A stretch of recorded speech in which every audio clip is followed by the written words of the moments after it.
بلکہ ایک حدیث میں آتا ہے اذا صبح بالصلاۃ فتحت ابواب السماء واستجیبت دعا، جب اقامت ہوتی ہے تو اللہ آسمان کے دروازے کھول دیتا ہے، اور یہ جو اقامت کا وقت ہوتا ہے اس وقت جو دعا مانگو اللہ وہ دعا پوری فرما دیتا ہے۔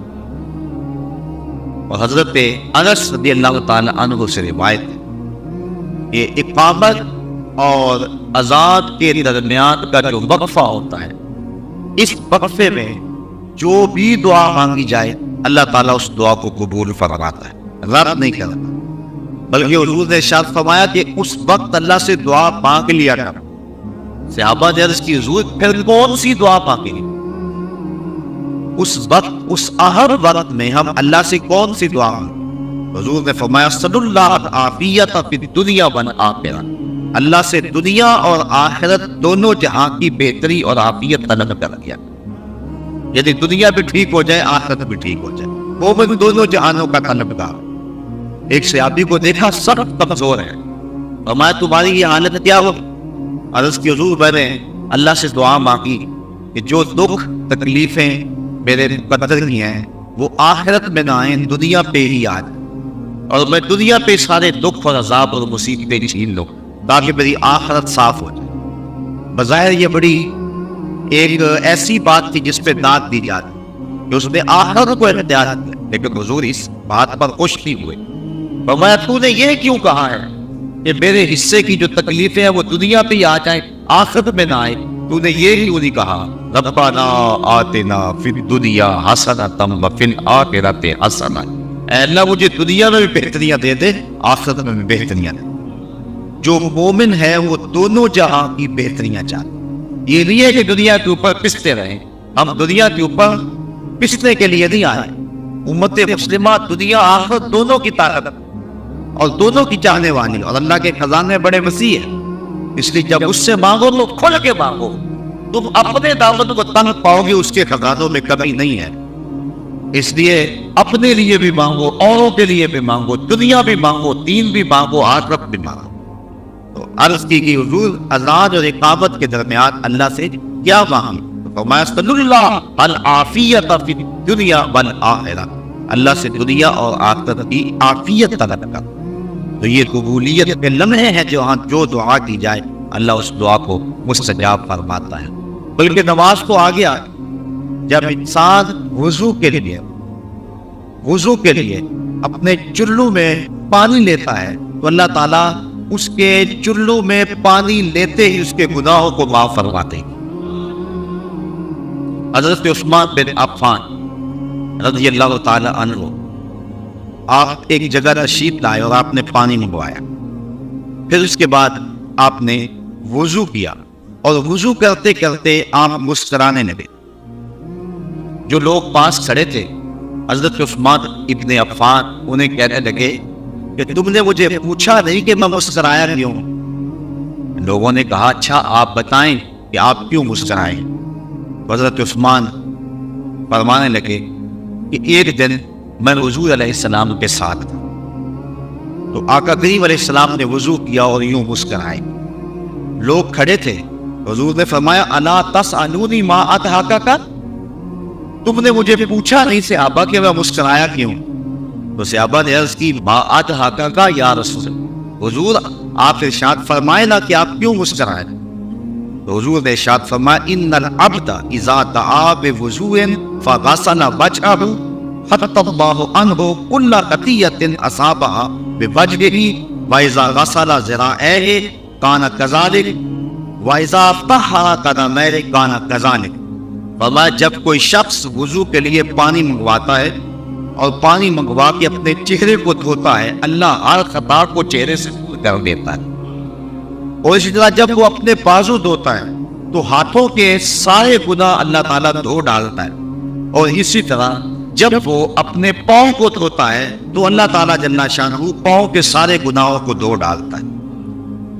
نماز کا فضل و شرف اور اس کی فضیلت وہ تو مسلمہ ہے، نماز سے پہلے جو عمل ہے اللہ اس کی برکتوں سے گناہ گار کو جہنم کی آگ سے آزادی بخش، بلکہ جس جگہ پر نماز پڑھنی ہے اگر اس جگہ کو کوئی شخص اس کی صفائی ستھرائی کرے.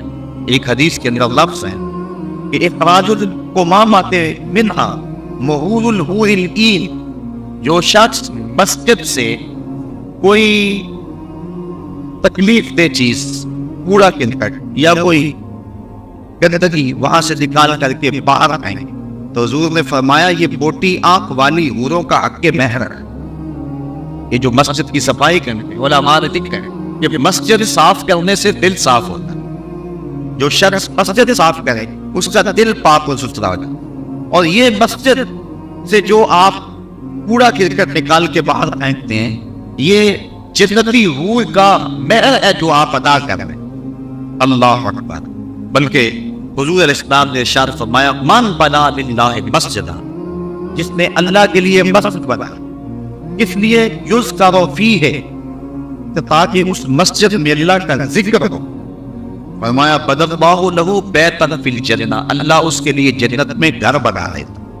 اور ایک روایت میں ہے کہ جس نے تتر کے گھونسلے کے برابر یعنی حجب میں تھوڑی جگہ پر مسجد بنائے. علماء نے یہ لکھا ہے یہ نہ کہو فلاں مسجد چھوٹی ہے یا فلاں مسجد بڑی، یہ نہ کیونکہ کوئی بھی اللہ کا گھر چھوٹا نہیں ہے، سارے بڑے.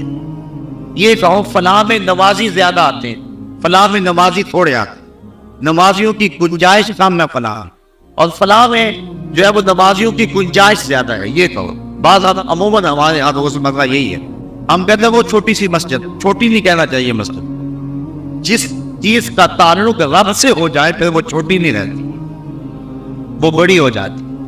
اس لیے اس مزاج کو بدلنے کی ضرورت ہے. بلکہ واسف علی واسط نے ایک بڑی خوبصورت بات لی.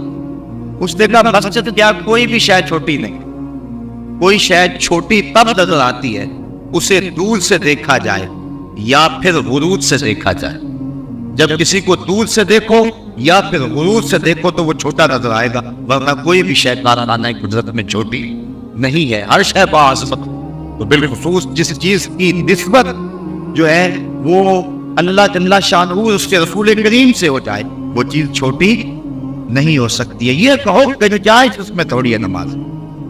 حضور نے حضرت عباس بن عبد المطلب رضی اللہ تعالی عنہ حضور کے رشتے میں چچا لگتے ہیں، ان سے پوچھا کہ چچا آپ بڑے ہیں یا میں بڑا ہوں؟ تو انہوں نے جواب عرض کی حضور سال میں نے زیادہ گزارے ہیں، بڑے آپ. یہ نہیں کہا کہ میں بڑا ہوں، کہا سال میں نے زیادہ گزارے لیکن بڑے آپ ہی. تو جب نسبت اچھی جگہ ہو تو پھر اپنی زبان کو احتیاط کے ساتھ حرکت دینی چاہیے. تو علماء نے اس جزیے کو بیان کیا ہے کہ یہ نہ کہو چھوٹی مسجد یا بڑی مسجد، بلکہ کہو فلاں مسجد میں نمازیوں کی گنجائش تھوڑی ہے، چھوٹی اس کو نہیں کہہ سکتی. تو جس نے تتر کے گھونسلے کے برابر یعنی اتنی تھوڑی جگہ پر مسجد بنائی اللہ اس کا بھی جنت میں مہان بنا دیتا. تو جس جگہ سجدہ کرنا ہے، جس جگہ پیشانی رکھتی ہے، اللہ اکبر، وہ جگہ بھی اتنی برکتوں کی حامل ہے. بلکہ فرمایا کہ خیر الاماکن، بہترین جگہیں روئے زمین پہ ہیں تو وہ مسجدیں، اور بدترین جگہیں اگر روئے زمین پہ ہیں تو وہ اسواق یعنی بازار. حکم ہے مسجد میں جلدی جاؤ اور دیر سے آؤ، بازار میں دیر سے جاؤ اور جلدی واپس آؤ. وہ ہمارا انداز اس سے مختلف ہے، لیکن حکم یہی ہے کہ مسجد میں جلدی جاؤ، دیر سے واپس پڑھ لو. بلکہ ایک حدیث میں آتا ہے جس نے نماز فجر مسجد میں پڑھی اور پھر وہ ذکر و اذکار میں لگا رہا، بیٹھا رہا حتیٰ کہ سورج طلوع ہو گیا، اور پھر اس نے 2 رکعت پڑھی جس کو صلاۃ الاشراق کہتے ہیں. تو فرمایا اس کو مقبول حج اور عمرے کا اللہ ثواب بتا رہا. اللہ اکبر. تو یہ برکتیں ہیں اللہ کے پاک گھر کی جہاں نماز ادا ہونی. باقی رہی بات نماز کی، اس کی کیا فضیلت ہے، تو آئیے حضرت نبی رحمت صلی اللہ علیہ وسلم کا ایک فرمان جس کو امام بخاری نے حضرت ابو ہریرہ رضی اللہ تعالی عنہ سے نقل کیا ہے. صحابہ سے مخاطب ہو کے کہا ارائیتو لو ان نہرا بباب احدکم یغتسل کل یوم 5 ما تقول ذلك یبکی من دارہ قالوا لا یبکی من دارہ شیئا قال فذلك مثل الصلوات الخمس یرفع الله به الخطایا. فرمایا صحابہ ایک بات کو بتاؤ اگر کسی شخص کے دروازے کے سامنے سے کوئی نہر گزرتی ہو اور وہ دن میں 5 مرتبہ اس نہر میں غسل کرے، مجھے بتاؤ کیا اس کے بدن پر کوئی میل کچیل باقی رہے گی؟ صحابہ نے عرض کی حضور اس کے بدن پر کوئی میل باقی نہیں رہے گی۔ فرمایا یہی 5 نمازوں کی مثال ہے۔ جو شخص پنجگانہ نماز پڑھتا ہے اس کے بدن پر گناہوں کا کوئی میل باقی نہیں رہتا۔ اللہ تعالیٰ گناہوں کو دھو دیتا ہے جس شخص نے پنجگانہ نماز کا مزاج بنا لیا۔ صحابہ فرماتے ہیں، اور یہ بھی حضرت امام بخاری نے حضرت عبداللہ رضی اللہ تعالیٰ عنہ سے روایت نقل کی ہے کہ حضور سے سوال کیا گیا ای العمل احب الی اللہ، حضور سب سے زیادہ اللہ کو محبوب عمل کون سا ہے؟ یعنی کون سا وہ عمل ہے جو اللہ کو سب سے زیادہ محبوب؟ قال الصلاۃ علی وقتہا، فرمایا وقت پہ نماز پڑھنا۔ اولاد بنی آدم کے جتنے بھی اعمال ہیں، اچھے نیک صالح اعمال، ان میں سے اللہ کو سب سے زیادہ محبوب عمل جو ہے وہ وقت پہ نماز پڑھنا ہے۔ ثم ایو، صحابہ نے عرض کی حضور پھر اس کے بعد؟ قال ثم بر الوالدین، پھر والدین کے ساتھ اس نے سلوک کرنا۔ نماز کے بعد سب سے زیادہ اہمیت والدین کے ساتھ اس نے سلوک کی۔ آج کل من جملہ قباحتوں میں یہ قباحت بہت زیادہ پائی جا رہی ہے کہ لوگ اپنے والدین کی تعظیم نہیں کرتے، ان کی تذلیل کرتے ہیں۔ حضور نبی رحمت صلی اللہ علیہ وسلم کی خدمت میں ایک شخص حاضر ہوا اور اس نے عرض کی کہ حضور میرا بیٹا اپنی چیزوں کو مجھے ہاتھ نہیں لگانے دیتا۔ تو حضور علیہ السلام نے اس کے بیٹے کو بلایا، پوچھا، اس نے عرض کی حضور اس کو پتہ نہیں ہے تو یہ میری چیزیں خراب کر دیتا ہے۔ امام طبرانی نے موجب میں یہ روایت بیان کی، حضور کی آنکھوں میں آنسو آ گئے اور حضور فرمایا ایک وقت وہ تھا کہ اس کی چیزیں تو خراب کرتا تھا، اس نے تو نہیں کہا تھا کہ یہ میری چیزیں خراب کرتا ہے میں ہاتھ نہیں لگانے دوں گا۔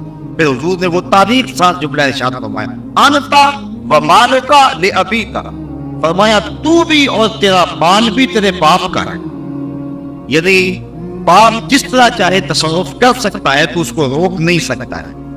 تو والدین کی نافرمانی اللہ کی رحمتوں سے انسان کو محروم کر دیتی ہے، اور والدین کی فرما برداری اللہ کی رحمتوں کا حقدار بناتی ہے۔ ایک حدیث میں آتا ہے کہ 4 اشخاص ایسے ہیں کہ جب قیامت کا دن ہوگا تو جنت میں جانے سے انہیں کوئی شے بھی رکاوٹ نہیں ہوگی۔ ایک وہ شخص کہ جس نے ایسی سچی توبہ کی کہ گناہ کی طرف پلٹنا اتنا مشکل ہے جس طرح تھن سے نکلا ہوا دودھ واپس جانا مشکل ہوتا ہے، اور دوسرا وہ شخص جس نے اپنے والدین کو راضی کر رکھا، اور تیسری وہ خاتون جو اس حال میں مری کہ اس کا شوہر اس کے اوپر راضی تھا، اور چوتھا وہ شخص جس کے ذرائع آمدنی تھوڑے ہیں لیکن عیال کثیر ہیں، اولاد زیادہ ہے، لیکن اس کے باوجود اس نے اپنی اولاد کے پیٹ میں حرام کا ایک لقمہ بھی نہ جانے دیا۔ تو فرمایا کل قیامت کے دن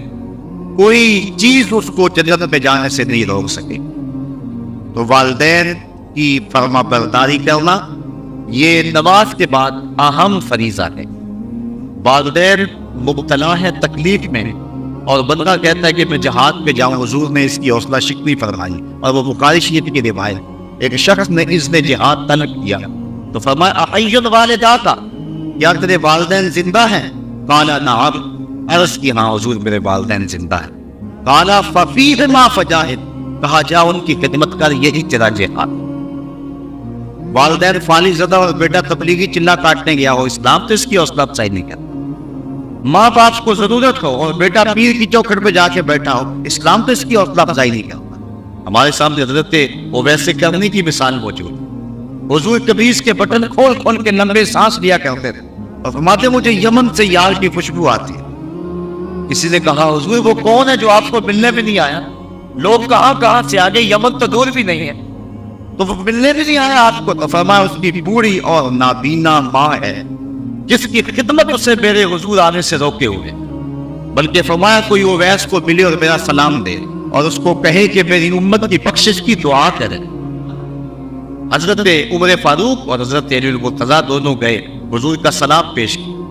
حضرت اویس کرنی نے جب سنا تو آنکھوں میں آنسو ڈالا ہے اور بار بار کہتے تھے بتاؤ حضور کے لبوں پہ میرا نام کیسے آیا تھا، کیسے کہاں تھا اویس کو سلام دینا۔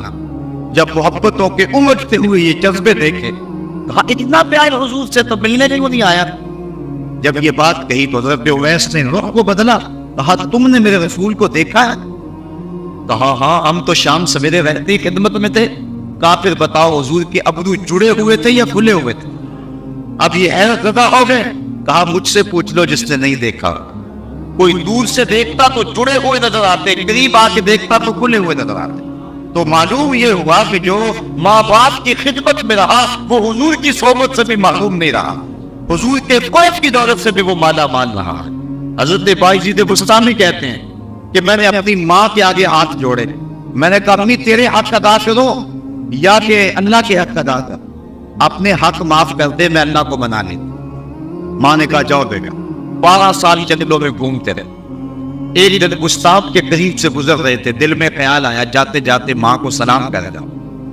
دروازے کو دستک دینے لگا، رات کا موقع تھا، خیال آیا کہ ساری زندگی ماں کو سکھ نہیں دیا، دکھ بھی کیوں دوں، ماں سوئی ہوگی میرے لیے اٹھے گی۔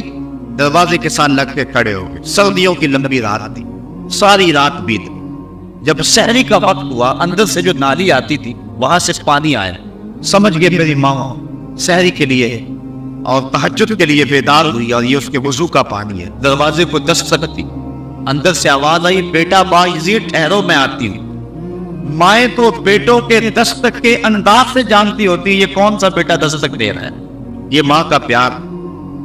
ماں نے دروازہ کھولا، حضرت باعزید بستامی کہتے ہیں کہ پھٹے ہوئے کپڑے، پیوند لگے ہوئے اور بکھری ہوئی حالت، ماں نے جب دیکھا تو آنکھوں میں آنسو بڑھائے۔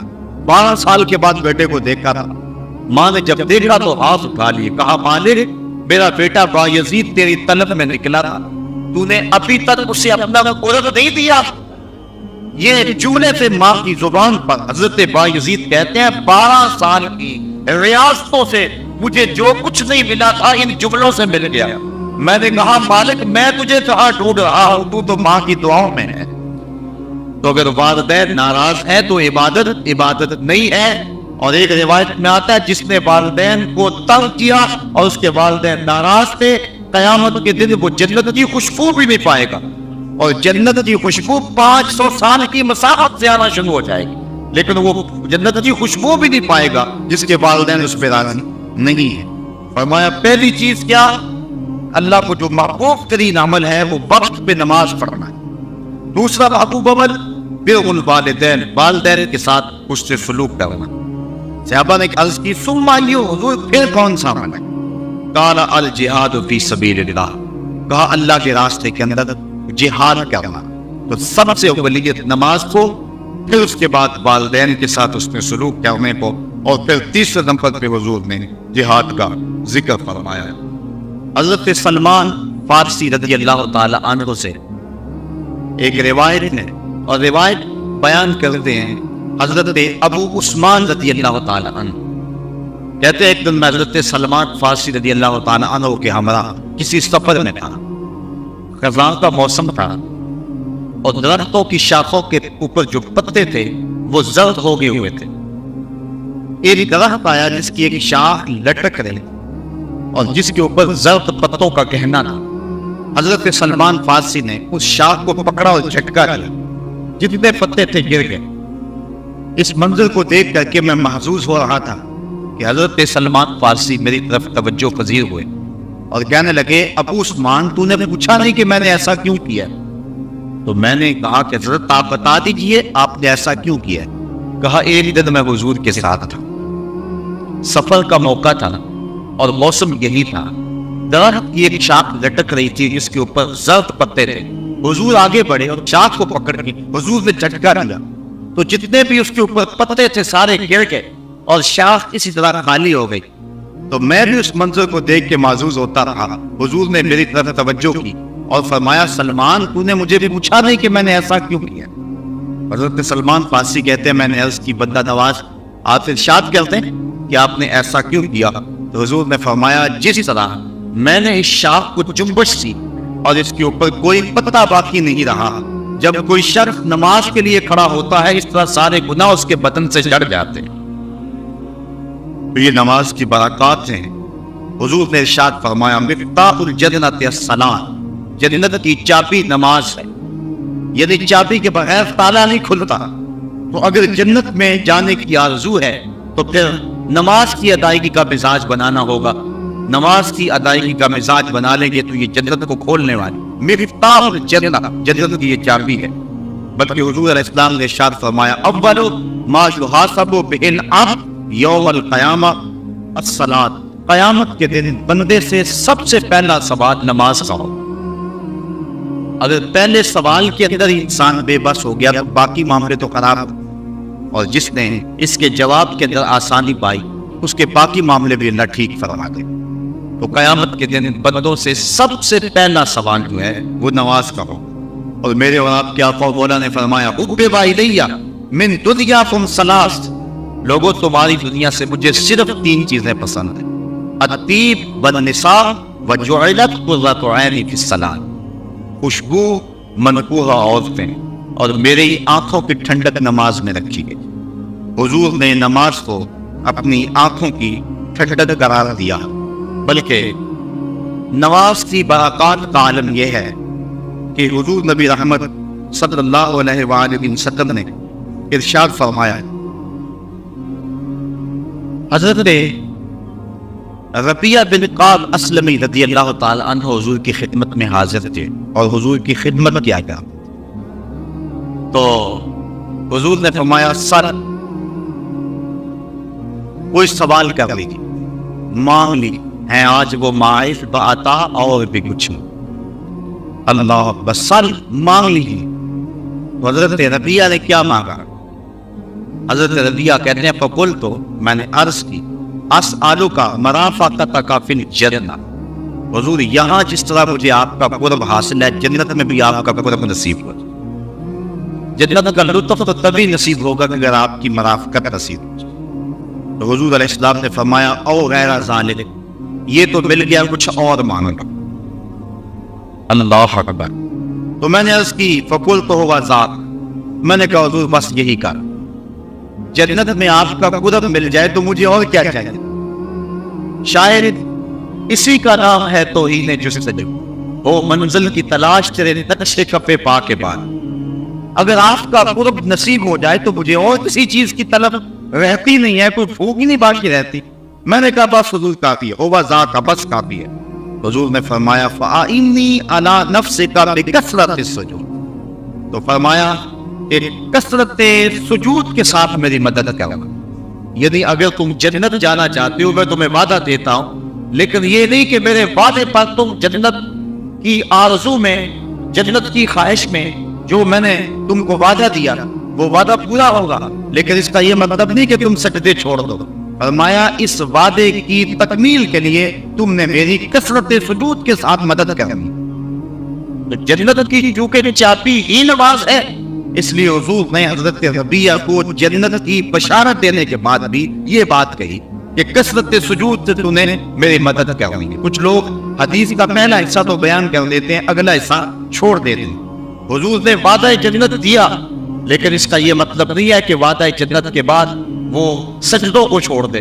حضور نے 10 صحابہ عشرہ مبشرہ کے لیے وعدہ جنت دیا، لیکن اس کے باوجود وہ نماز کے معاملے کے اندر کبھی کسی سستی کا ارتکاب نہیں کیا کرتے تھے، بلکہ وہ بہت زیادہ کثرت کے ساتھ سجدے کرنے والے تھے. حضور نبی رحمت صلی اللہ علیہ وآلہ وسلم نے ارشاد فرمایا، اور ایک حدیث سنیے، اس کو روایت حضرت عبداللہ ابن عمر رضی اللہ تعالی عنہ فرماتے ہیں کہ صلینا مع رسول اللہ صلی اللہ علیہ وسلم علی المغرب، ہم نے حضور کے ساتھ مغرب کی نماز پڑھی. فرجع من رجع وعقب من عقب، کچھ لوگ چلے گئے اور کچھ لوگ مسجد میں ہی بیٹھے رہے. فجاء رسول اللہ صلی اللہ علیہ وسلم مسرعا، حضور تشریف لائے اور حالت یہ تھی کہ حضور بڑے تیز تیز قدم اٹھا کے جہاں صحابہ بیٹھے تھے ادھر آ رہے تھے. اور پھر حضور نے جب صحابہ کو دیکھا کانا ابشروا، فرمایا مبارک ہو، خوشخبری ہو تمہیں،